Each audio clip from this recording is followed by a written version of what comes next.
Today we will walk through the process of adding a button hover effect in Figma in a clear and detailed manner. Begin by opening your web browser and visiting the Figma website. Once the page loads, locate the login option situated at the top right corner of the screen and click on it to proceed with signing in.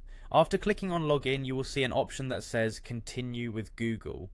Selecting this option will allow you to bypass the need to manually enter credentials and seamlessly connect with your existing Google account. All you need to do now is choose the Google account you wish to use, and Figma will authenticate your sign in automatically, so you can dive straight into your design work. Once you are logged into Figma, you should navigate to your designated project where you want to implement the button hover effect. If you have already created this project, it should appear among your files, and you simply need to open it. Familiarity with your workspace is key, so take a moment to ensure that you have the correct project open before moving forward.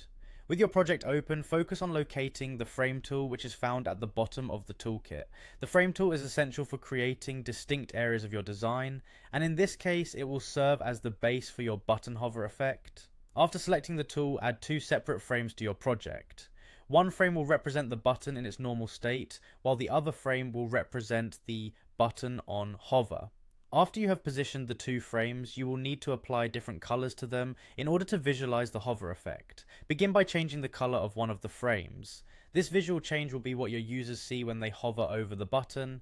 Next, direct your attention to the right-hand properties panel where you will find the fill section. In this section you have the ability to modify the color settings, update the color of the selected frame to confirm that the modification is correctly applied.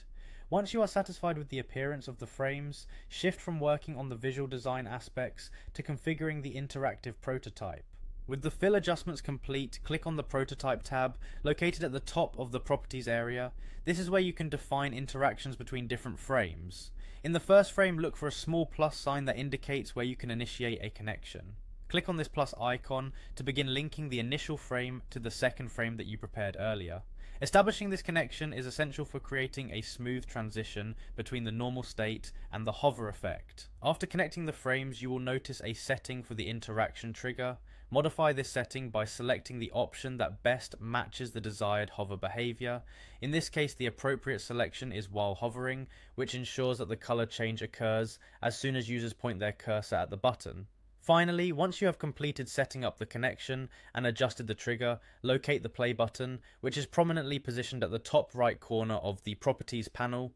Clicking this button will activate the prototype preview, allowing you to see the hover effect in action. This final step provides an opportunity to test and ensure that the button responds appropriately when hovered over.